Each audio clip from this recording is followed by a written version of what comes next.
വിവരങ്ങളുമായി രാകേഷ്, ഔദ്യോഗികമായി ഇന്നലെ എന്താണ് സംഭവിച്ചത്? ഇന്നലത്തെ ഓപ്പറേഷൻ സിന്ദൂറിന് ശേഷം എന്താണ് സ്ഥിതിഗതികൾ? ഇതെല്ലാം അറിയിക്കാനാണ് സർവകക്ഷി യോഗം വിളിച്ചത്. അതിൽ പ്രധാനമന്ത്രി പങ്കെടുക്കാത്തതിൽ അതൃപ്തി ഉണ്ടെങ്കിൽ പോലും അതൊരു വിവാദമാക്കാൻ കോൺഗ്രസ് ആഗ്രഹിക്കുന്നില്ല. പക്ഷേ അതൊരു അതൃപ്തിയായി തന്നെ അവർ പറഞ്ഞു വെക്കുകയും ചെയ്തിട്ടുണ്ട്. എന്തൊക്കെ കാര്യങ്ങൾ സർവകക്ഷി യോഗത്തിൽ അറിയിച്ചു, എന്തൊക്കെ കാര്യങ്ങൾ പറഞ്ഞില്ല, അതും പ്രധാനപ്പെട്ടതാണല്ലോ. ശ്രീജ, ഇന്നലെയാണ് ഓപ്പറേഷൻ സിന്ദൂർ നടപ്പാക്കിയത്.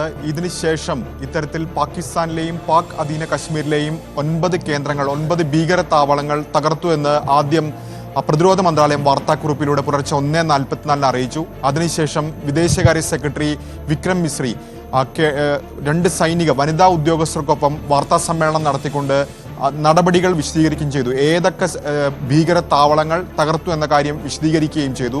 അപ്പോഴൊന്നും തന്നെ എത്ര ഭീകരർ കൊല്ലപ്പെട്ടു എന്ന് സർക്കാർ വ്യക്തമാക്കിയിരുന്നില്ല.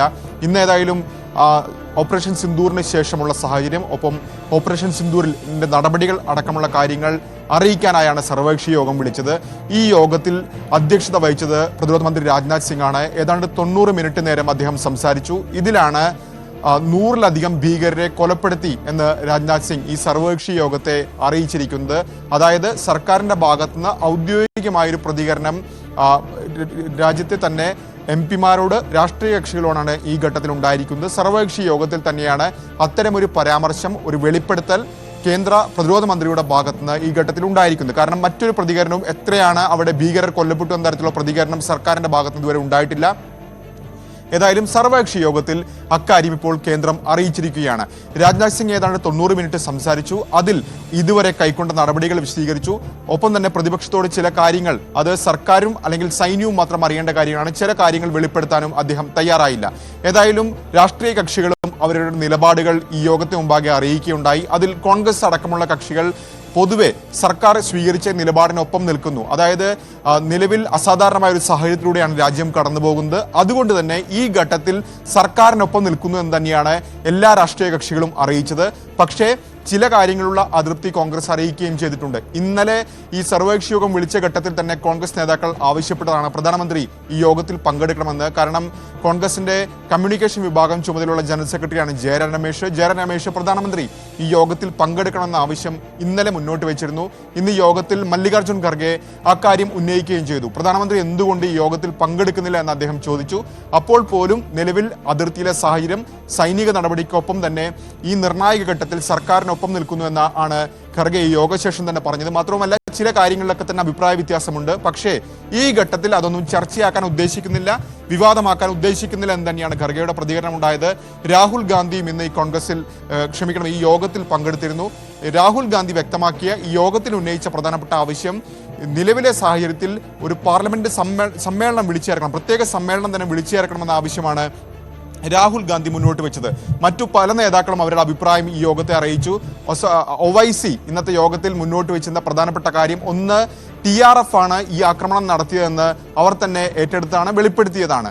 അപ്പോൾ ഈ സാഹചര്യത്തിൽ ലഷ്കറിന്റെ ഭാഗമായ, ലഷ്കറിന്റെ നിഴൽ സംഘടനയായ TRF-നെ ആഗോളതലത്തിൽ തന്നെ ഭീകര സംഘടനയായി പ്രഖ്യാപിക്കാൻ ഒരു ഇടപെടൽ സർക്കാരിന്റെ ഭാഗത്തുനിന്ന് ഉണ്ടാകണം. ഒപ്പം പാകിസ്ഥാനെ ഗ്രേ പട്ടികയിൽ ഉൾപ്പെടുത്തണമെന്ന ആവശ്യം കൂടി OIC മുന്നോട്ട് വെച്ചിരിക്കുകയാണ്. കാരണം നേരത്തെ പാകിസ്ഥാൻ ഈ പട്ടികയിൽ ഉണ്ടായിരുന്നു. വീണ്ടും ആ പട്ടികയിൽ വരികയാണെങ്കിൽ പാകിസ്ഥാനെ അന്താരാഷ്ട്ര സഹായം, സാമ്പത്തിക സഹായം അടക്കം നിലയ്ക്കും. അപ്പോൾ അത്തരമൊരു നടപടി പാകിസ്ഥാന് മേൽ കൊണ്ടുവരണമെന്ന ആവശ്യം OIC അടക്കമുള്ള നേതാക്കൾ മുന്നോട്ട് വെച്ചു.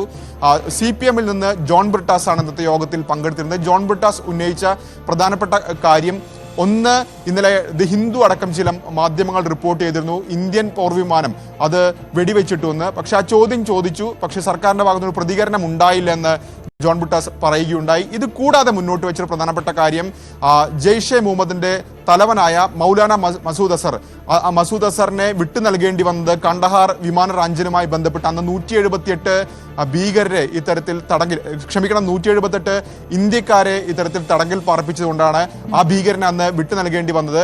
അതിനുശേഷം രാജ്യത്ത് പല ആക്രമണങ്ങൾ, പുൽവാമ അടക്കമുള്ള വിവിധ ഇടങ്ങളിൽ ജയ്ഷ് ആക്രമണം നടത്തിയിട്ടുണ്ട്. അപ്പോൾ ആ ഭീകരനെ ഇന്ത്യക്ക് വിട്ടുകിട്ടാൻ നടപടി സ്വീകരിക്കണം, അതിന് കേന്ദ്ര സർക്കാർ മുൻകൈ എടുക്കണമെന്ന ആവശ്യം കൂടി CPM ഈ യോഗത്തിൽ മുന്നോട്ട് വെച്ചു. അങ്ങനെ വിവിധ കക്ഷികൾ അവരവരുടെ അഭിപ്രായങ്ങൾ ഈ യോഗത്തിൽ ഒന്നാകെ അറിയിക്കുകയായിരുന്നു. ഏതായാലും സർവകക്ഷി യോഗത്തിന് ശേഷം പാർലമെന്ററി കാര്യമന്ത്രി കിരൺ റിജിജു വ്യക്തമാക്കിയ കാര്യം, രാഷ്ട്രീയ പാർട്ടികളെല്ലാം തന്നെ സർക്കാരിനൊപ്പം നിൽക്കുന്നു. അതാണ് ഈ യോഗത്തിന്റെ ഒരു പൊതുവികാരം എന്ന പ്രതികരണമാണ് കിരൺ റിജിജുവിന്റെ ഭാഗത്തുനിന്നുണ്ടായത്. മാത്രവുമല്ല, സർക്കാർ വ്യക്തമാക്കുന്ന പ്രധാനപ്പെട്ട കാര്യം ഈ വിഷയം അല്ലെങ്കിൽ ഈ സംഘർഷം മുന്നോട്ട് കൊണ്ടുപോകാൻ ആഗ്രഹിക്കുന്നില്ല, അതിർത്തിയിലെ സാഹചര്യം വഷളാക്കാൻ ആഗ്രഹിക്കുന്നില്ല.